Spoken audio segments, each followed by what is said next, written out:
guys, welcome back to my channel. Hope you've all had a wonderful day. Today's video is my reading wrap up for March. I had 9 books on my TBR for March. I did not read all 9. I read 6 of them. So I have my lovely reading journal here.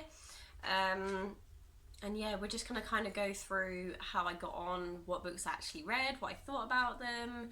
And there's like a little mini unhaul, but only of the books I kind of planned to read.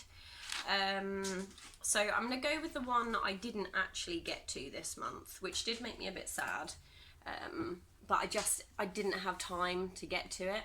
So that was A Book Set Somewhere You Want to Visit, and that was Dash and Lily's Book of Dares by Rachel Cohen and David Leviathan. As I said in my TBR video, I absolutely binge watched the Netflix series of this, loved it, and I couldn't wait to read the book, but it was one I just kind of kept putting off because I wanted to pick up the others because I knew I probably wouldn't enjoy the others, or I just wanted to get them out of the way, whereas this one I thought I would probably enjoy more, so I kind of hung on to it in the hope that I would eventually get to it, and I just didn't. So it is going to stay on my TBR shelf, which is this one. Where are we?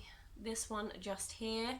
And I think the plan for my TBR shelf is going to be that once because I've been keeping books on there that I didn't manage to get to in the month, I think once we get to 8 books, I will just do a whole month of trying to read those books as one of my TBR months, in order to sort of catch up a little bit. But yeah, that was the first one I didn't get to. And then this month I had 3 DNFs.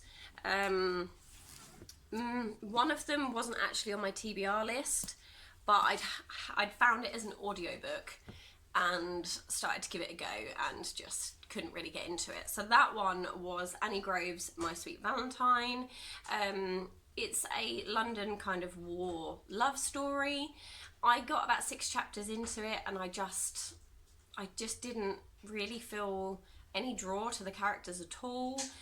Normally I quite enjoy a World War kind of romance or like a World War based story, but it just wasn't for me. I did start the audiobook, and yeah, I just couldn't get into it. So this one is a declutter and a DNF, I suppose, but it wasn't on my original TBR, so there is that one. The Ruby Slippers by Kia Alexander.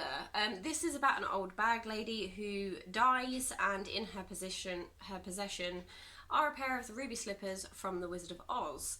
And I think the story is basically to try and find out a bit more about her life, find out why she has these slippers, etc, etc. I got a quarter of the way through this book, and I didn't care. As brutal as that sounds, I didn't care about the characters, I didn't care about why she had the ruby slippers. I just wasn't interested, and I knew then that I just wasn't going to be able to continue it. And although it is putting my numbers down for my like 8 books a month goal, I can't get into it. So I thought, you know what, I'd rather DNF a book off my shelf than read it just because I need to hit a number goal, so I'm getting rid of it. I just realised that this is the first video you guys are going to see with my new hair. So I do have a hairdresser in my bubble, and she did cut my hair. I have all the split ends off. There was actually probably about this much that came off my hair, but I love it, and it feels so much lighter and so much shinier than it did before. So yeah, that's, you know, my little hair moment. But yes, back to the books. Sorry, I just realised it was my first video that you guys were going to see, and I hadn't actually mentioned it. But yes, I had my hair done.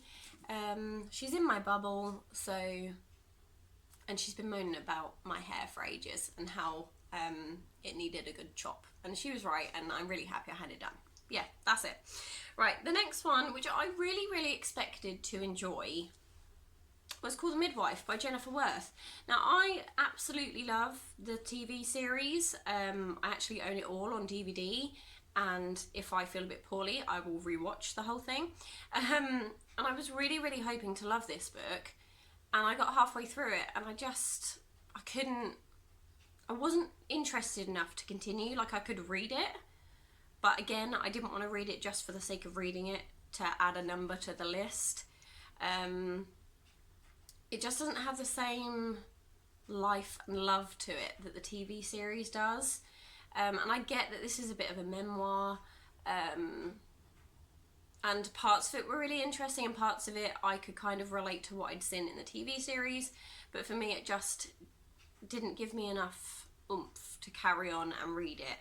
And I thought about it last night while I was sort of trying to finish it in time for my March wrap up, and I just thought, I'm really pushing myself to read this and I don't want to. So yeah, I am DNFing this one also. So the DNFs out of the way, let's go on to the books I actually read. So I have first Cecilia Ahan's The Marble Collector. So this was a book, read your least hyped book. Now, me and Cecilia have a bit of a love-hate relationship, and I wasn't expecting to enjoy this. I gave it 3 stars, and mainly because there were parts of the story that I really, really enjoyed. Basically, Sabrina's father has a stroke, and he is put into like a residential home for care, and some boxes are delivered to the residential home for her father that have a collection of marbles in. So some of those marbles are missing. She goes on a journey to kind of figure out more about her dad and figure out where the marbles disappeared to. I enjoyed it. I wanted a bit more from the characters. I wanted a bit more to have happened. So that's why I only got a 3 from me, but I did like it, but it won't be staying in my collection. So this one is also leaving. Next up, I read Jane Austen's Pride and Prejudice. I listened to this via audiobook because the writing in this one is super tiny, and I just knew that if I was going to physically read it, it'd be a slow slog. So yes, I happen to be a fan of Elizabeth and Mr. Darcy. The relationship that they have weirdly doesn't bother me as it bothers some of my other friends. I know I have friends that really don't enjoy this book for various reasons, but I think it's very of its time, and yeah, there's just something about it I love. So I did give it 3 stars. It has moments in it that irritate me, which is why it didn't get any higher. Would I read it again? Probably not, but it will be staying on my shelves just because it's one of those books that I know that I like the story of. My favourite classic is Jane Eyre. That I could read continuously forever and ever. I'm looking into getting a limited edition version of it. I had a version of Jane Eyre when I was younger that was black, and it had a burning candle on the front, and I think it was like the Works limited edition, and I really want to get my hands on that copy again because I have a Wordsworth Classic copy of Jane Eyre, and don't get me wrong, I like it, but it's not the original copy I had. I don't know where that book went. I reckon I either lost it when I moved out or donated it, but I really wish I had it back, so I am on the lookout for that book to kind of come back to me. But yes, I enjoyed it. It was okay. You know, there are problems with it, don't get me wrong, but I enjoyed it. So yes, it is staying on the shelves. There it goes. Next up, I read Carrie Hope Fletcher's Winter's Snow. This is an On the Other Side novella. So On the Other Side follows Evie, who has rich parents, and her mother doesn't want her to marry Vincent, who is below her standing, and she wants her to marry a friend of the family who they've known for a long time, and Evie makes a decision. That means that her and Vincent aren't together. Spoiler. Probably should have said that first. However, this story follows Vincent working his way back to Evie in the afterlife. I gave it 4 stars. I really enjoyed it, but I wanted more from it. I know it's only 40 pages and it's only a little novella, but I think there could have been a bit more to it than there was for me. I wanted to know more about Vincent making his way back to Evie So that's why I only got a 4. But it will stay, and I will probably read it again, so it's staying. Next up, we have Andy Jones, The Trouble with Henry and Zoe. So yes, this book I read on my phone via Scribd. Just because it was one of those ones that when you get into bed, you can't be bothered to hold the book. So I had it on my phone and I could read a few pages every now and again. I gave it 3 stars. It wasn't great enough that I will keep it on my shelf and I want to reread it, but I enjoyed it enough that I wanted to know what happened to the characters. So they both have pasts that they want to leave behind. I'm gonna just tell you what happens, basically. Henry leaves his fiancée the night before their wedding, and because he doesn't love her as much as he thinks he should, and he goes off to London, I believe it's London. Yes, it's London. Zoe is with a man that she loves but she's not in love with, and something happens to that man and she is on her own. So then she meets Henry and they have very troubled pasts that they try and work with each other on and try and create a relationship. I enjoyed it. Like I said, I only gave it 3 stars because I just don't think there was much of it enough for me to really... I didn't cry, I didn't laugh, I didn't feel overly moved at all. I just kind of went on my way with the characters. So that's why I only got 3 stars. But it was okay. Do you know what I mean? Like, I'm glad I read it, but I also don't think I really need to have it in my life much longer. So it's leaving me. There's that. Next up, I listened to this via audiobook, and I did listen to the abridged version, which is basically the main points of the story, without all the wishy-washy information that you don't particularly need put in. So I reckon this story was probably about 3/4 of the size that it actually is, without all the gumph that I know R.D. Wingfield likes to put in his novels. But this follows a Detective Inspector Jack Frost. Basically, there's a man going around killing women, and Frost figures it out, and yeah. It's basically a classic Frost novel. No one really likes him. He's messy, he's untidy, but he gets the job done. I gave it 3 stars. It didn't particularly move me in any way. Maybe it would have done if I'd managed to find an unabridged version or if I'd read the book. But all in all, it was kind of just meh, you know, same old is pretty much what I'm going with that.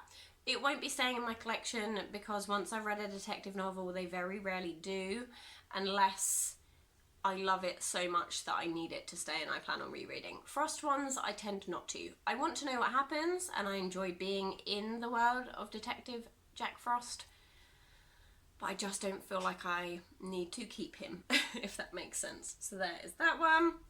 And then finally, I finished My Soul to Save by Rachel Vincent. This is book 2 in the Soul Screamer series. This follows Kaylee and Nash, who are banshees, or beanseedies, or however you pronounce it in this world. And basically, Kaylee, when someone dies, or someone is going to die, she will sing for their soul, and she will suspend their soul before it is carried off up to wherever it's going to go. In this book, pop stars sell their souls to demons, I believe. Demons, or someone in the netherworld. I loved the descriptions in this. I love the idea of banshees and grim reapers. What I didn't really like was the I sold my soul, now help me get it back. Like, I get it's a premise for a story, but I was kind of like, you're an idiot. Like, why would you do that just for fame and fortune? But you know, that's my outlook on it. So I did enjoy it. I only gave it 3 stars because I didn't love it as much as I loved the first one, but I am intrigued to see where book 3 goes, and me and Nikki will be reading that, I believe, in April. I still need to properly confirm that because I'm not sure with her TBR whether she's going to be able to fit it in, because her TBR is a lot bigger than mine. But yes, so they were the books I read this month. So I'll give you some stats just quick. I read 6 books. One of them was a 4-star and the other 5 were 3 stars. I listened to approximately 20 hours of audiobook and read 712 physical pages. Now, I haven't counted in the pages I read of the Ruby Slippers, My Valentine, or Called Midwife, because I just haven't. Yes, I read 1 fantasy, 4 contemporary, and 1 thriller this month. I need to continue colouring in my gorgeous bookshelves that the lovely Nikki drew for me. I just haven't got around to it yet, so I am going to go and do that. I really hope you guys enjoyed this video. Take care, and I'll see you guys in the next one. Bye.